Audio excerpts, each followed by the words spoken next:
जय जगन्नाथ नमस्कार। आसतु नजर पकेबा आज मयूरभंज जिलार टॉप न्यूज अपडेट कौन सब रही किंतु ता पूर्व आपण मानक गोटे अनुरोध भिडियोटी को शेष पर्यंत देखि आपणकर सुचिंतित मतामत दिंतु एवं भिडियोटी को लाइक करंतु। आज प्रथम खबर सारमूला जगन्नाथ मंदिर बाहुड़ा यात्रा बाजा बजाइवा को केन्द्र कर बाजावाला धारुआ अस्त्र आक्रमण नहीं दुई अभियुक्त गिरफ दुई अभियुक्त होती सारमूला ग्रामर कालिया देहुरी और सोमनाथ देहुरी।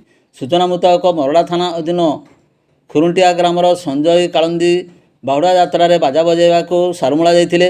बाहुड़ा यात्रा संजय बाजा बजाउथवा बंद करिबारु कालिया एवं सोमनाथ उत्क्षिप्त होई छुरी एवं पनिखी देखाई धमक चमक दे पुनर्बार बाजा बजाइवा को कहिथिले। तेबे कार्यक्रम सरी जाइथिबार बाजा बजाइवा को संजय मना कर देथिले। एथिरे उत्क्षिप्त होई कालिया एवं सोमनाथ धरिथिबा पनिखी एवं छुरी रे संजय को हाथ को हाणी देथिले। गुरुतर संजय को पुलिस उद्धार कर डाक्तरखाना भर्ती करथिबा बेले मामला रुजु कर आक्रमणकारी अभियुक्त द्वय को गिरफ्त कर स्वास्थ्य परीक्षा पर अपराह्न कटचालन करछि मोरडा पुलिस। परवर्ती खबर बेतनडी रेंज बड़ामपुर सेक्शन अधीन बड़ामपुर जंगल रे थिबा दुईटी हाथी राति 10टारे जंगल बाहरी भाईगा साही केतकीशल बईचा गाँ होई पंगुड़ी गाँ मुहां अग्रसर होउथबा नै वन विभाग पक्षरु आगुआ सतर्क सूचना जारी करा जायछि। सूचना मुताबक हाथी दुईटी मुख्य दलरू अलगा होई पछरे रही जाइथिबा बेले बड़ामपुर जंगल रे डेरा पकाई रही जाइथिले। रविवार राति रे जंगलरू बाहरी हाथी दुईटी जनबसती मुहां अग्रसर होउथबा वन विभाग पक्षरु आगुआ हाथीर गतिविधि निरीक्षण पाई घटनास्थल गजसाथी मानकु मृत्यन करा जाइथिबा देखिबाकु मिलिथिला। एने आगुआ सतर्क सूचना जारी करा जाइथिला। आखपाख अंचलर ग्रामवासी मानकु सचेतनता मध्य करा जाइथिला। परवर्ती खबर मोरडा थाना अधीन सामान्य मुंडाभली पंचायत डुंगरी साहिरु समाज माराणी घर पिस्तल धरी ताला भांगी दिन बेले टंका सुना चोरी हेबा घटना ग्राम में चांचल्य सृष्टि करछि। मिलिथिबा सूचना अनुसार डुंगरी साहिर समाज माराणी परिवार लोक माने घरे ताला मारी बिल काम करने जाइथिले। अपराह्न प्राय गोटाए समय दुईटी कला रंगर केटीएम बाइक रे 4 जण से घर पाखरे पहुँचते। जनक हाथ में पिस्तल थिला जहाँ पाखरे लोकों भितर भय सृष्टि करथिले। अन्य माने ताला भांगी घर भीतर को पशि घरे थिबा नगद 1000 टंका लाक्षाधिक टंकार सुना अलंकार नहीं पड़ा जाइथिले। पिस्तल भयरे देखिथिबा लोक माने पाखकु जाई नथिले। एही घटना संपर्क में पुलिस पाखरे अभियोग होई नथिबा थाना अधिकारी आईआईसी सुमित कुमार सोरेन कहिसंती। परवर्ती खबर खुंटा पीएमसी सरकारी उच्च विद्यालय हेउची गोपबंधु नगर ब्लॉकर सबुठारु बड़ विद्यालय। एठारे उभय गोपबंधु नगर और खुंटा ब्लॉकर पिला पाठ पढ़ती। गोपबंधु नगर ब्लॉक सानखुंटा पंचायतर तथा ब्लॉक मुख्यालय 1960 मसीह प्रतिष्ठित खुंटा सरकारी उच्च विद्यालय एवं समस्या भितर अणविश्वासी हो पड़ी। विद्यालय समस्या बहुत थिले भी समाधान शून्य। विद्यालय परिसर 3टी छात्रावास थिबा बेले गोटे 300 शज्या विशिष्ट अनुसूचित जाति जनजाति बालक एवं 100 शज्या विशिष्ट बालिका अन्यटी 150 विशिष्ट कस्तूरबा गांधी बालिका छात्रनिवास रही। अर्थात जोटी 550 जन छात्र छात्री गोटे विद्यालय परिसर रही अध्ययन करुछंती एवं ता सांग को 127 जन आखपाख गाँव प्रतिदिन विद्यालय को अध्ययन करने को आसछंती। सेठी समस्या बुड़ी रही विद्यालय। मुख्यतः शिक्षा ग्रहण करने जदि प्रति श्रेणी रे हाराहारी 70 पिला बसिबे ताहेले सेमाने केमिति शिक्षा ग्रहण करिवे आउ केमिति आराम रे बसिबे। एहा व्यतीत शिक्षक केमिति शिक्षादान करिवे सबुठारु दुखर विषय 737 पिला जेउठी प्रार्थना करिवे ताहा केही चिंता करिनांती। एठारे 6ठ रु 10म श्रेणी पर्यंत पिला पाठ पढ़ती। प्राथमिक रे 450 और माध्यमिक रे 287 जन शिक्षा ग्रहण करती।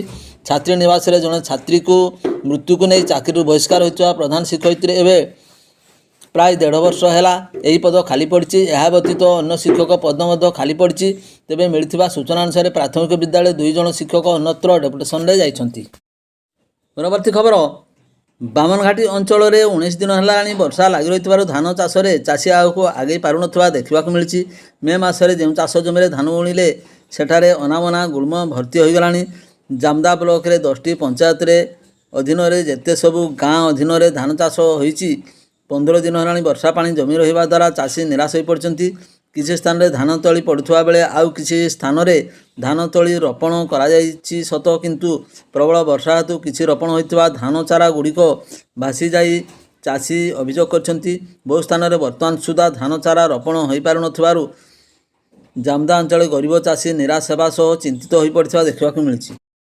ପରବର୍ତ୍ତୀ ଖବର, ଆଷାଢ଼ ମାସ ହରିଶୟନ ଏକାଦଶୀ ତିଥି ଅବସରରେ କପ୍ତିପଦା ଦଧିବାବନଜୀଉ ମନ୍ଦିର ସମ୍ମୁଖରେ ଶ୍ରୀ ବିଗ୍ରହଙ୍କର ସୁନାବେଶ ପାରମ୍ପରିକ ରୀତିନୀତି ଅନୁଯାୟୀ ଅନୁଷ୍ଠିତ ହୋଇଯାଇଛି। ବହୁ ଭକ୍ତ ଏହି ଦୁର୍ଲଭ ବେଶ ଦର୍ଶନ କରି କୃତାର୍ଥ ହୋଇଛନ୍ତି।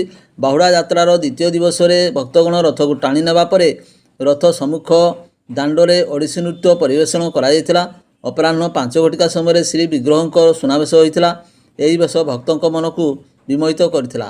ପ୍ରତିକୂଳ ପାଗ ସତ୍ତ୍ୱେ ଭକ୍ତଙ୍କର ଲମ୍ବା ଧାଡ଼ି ଚାରିମାଳ ଦେଇ ଠାକୁରଙ୍କ ପର୍ଯ୍ୟନ୍ତ ଲମ୍ବିଥିଲା। ପରବର୍ତ୍ତୀ ଖବର, ମୟୂରଭଞ୍ଜ ଜିଲ୍ଲା ବେତନଟୀ ତହସିଲର 2 ମାସ ହେଲା ତହସିଲଦାର ପଦ ଖାଲି ପଡ଼ିଛି। ଏହି ତହସିଲ ଅଧୀନରେ 24ଟି ପଞ୍ଚାୟତ ଥିବାବେଳେ 11ଟି RI ସର୍କଲ ରହିଛି। ଏହା ସହିତ ଏଠାରେ ଉପନିବନ୍ଧକଙ୍କର କାର୍ଯ୍ୟାଳୟ ଥିଲେ ବି ଏଠାରେ 2 ବର୍ଷ ହେବ ଉପନିବନ୍ଧକ ପଦ ଖାଲି ପଡ଼ିଛି। ଏଠାକାର ତହସିଲଦାର ପଦ ଖାଲି ପଡ଼ିଥିବାରୁ ଜଣେ ଅତିରିକ୍ତ ତହସିଲଦାର ନିଜ କାର୍ଯ୍ୟ ସହିତ ଉପନିବନ୍ଧକଙ୍କ କାର୍ଯ୍ୟ ତୁଲାଉଥିବା ଜଣାପଡ଼ିଛି। ସବୁଠାରୁ ଗୁରୁତ୍ୱପୂର୍ଣ୍ଣ ଏବଂ ସମ୍ବେଦନଶୀଳ ଘଟଣା ହେଉଛି ବେତନଟୀ ତହସିଲ ଅଧୀନରେ ବୁଢ଼ାବଳଙ୍ଗ ପ୍ରବାହିତ ହେଉଥିବା ଏବଂ ଆଗକୁ ବନ୍ୟା ଆଶଙ୍କା ଥିବା ହେତୁ ତହସିଲଦାର ପଦ ପୂରଣ ଜରୁରୀ ହୋଇପଡ଼ିଛି। ନିକଟରେ ରାଜ୍ୟ ସରକାର ବିଭିନ୍ନ ତହସିଲଦାର ପୂରଣ କରିଥିବା ବେଳେ ବେତନଟୀ ପ୍ରତି ବୈମାତୃକ ମନୋଭାବ କାହିଁକି ବୋଲି ବୁଦ୍ଧିଜୀବୀ ମହଲରେ ପ୍ରଶ୍ନ ଉଠିଛି।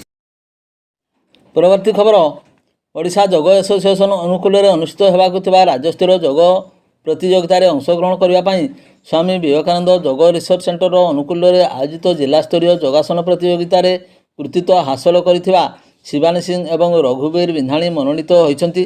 ସ୍ଥାନୀୟ ତକତପୁର ମହାରାଜପୁର ସ୍ଥିତ ORD କେନ୍ଦ୍ରରେ 4ର୍ଥ ଶ୍ରେଣୀର ଛାତ୍ରୀ ଶିବାନୀ ସିଂ ଓ 3ୟ ଶ୍ରେଣୀର ଛାତ୍ର ରଘୁବୀର ବିନ୍ଧାଣୀଙ୍କୁ ଅନୁଷ୍ଠାନର ପ୍ରତିଷ୍ଠାତା ଓ ସମ୍ପାଦକ କୃତଜ୍ଞତା ଜଣାଇଛନ୍ତି। ପରବର୍ତ୍ତୀ ଖବର, ରବିବାର ଅପରାହ୍ନରେ ଘଣ୍ଟାକ ମଧ୍ୟରେ 93 ମିଲିମିଟର ଅର୍ଥାତ୍ 4 ଇଞ୍ଚ ବର୍ଷା ଯୋଗୁଁ ବାରିପଦା ପୌରାଞ୍ଚଳରେ ବିଭିନ୍ନ ୱାର୍ଡରେ ତଳି ଅଞ୍ଚଳରେ ଥିବା ଶତାଧିକ ବାସଗୃହରେ ପାଣି ପଶିଛି।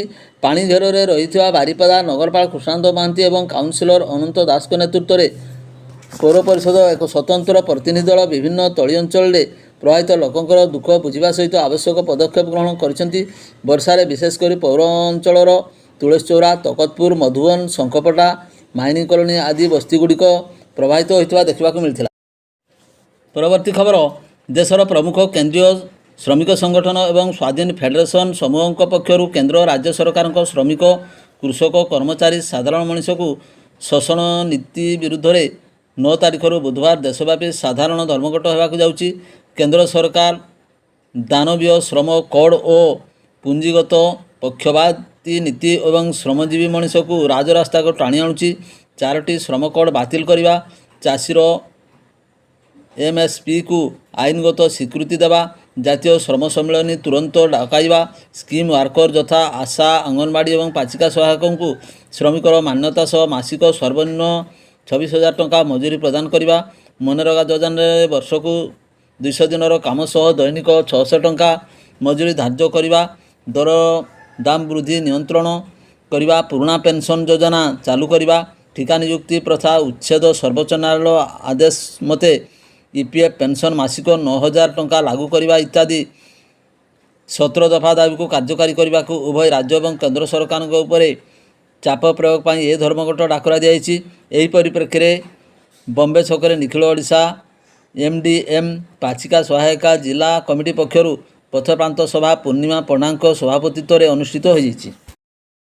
ଭିଡ଼ିଓଟିକୁ ଶେଷ ପର୍ଯ୍ୟନ୍ତ ଦେଖିଥିବାରୁ ଆପଣଙ୍କୁ ଅଶେଷ ଧନ୍ୟବାଦ।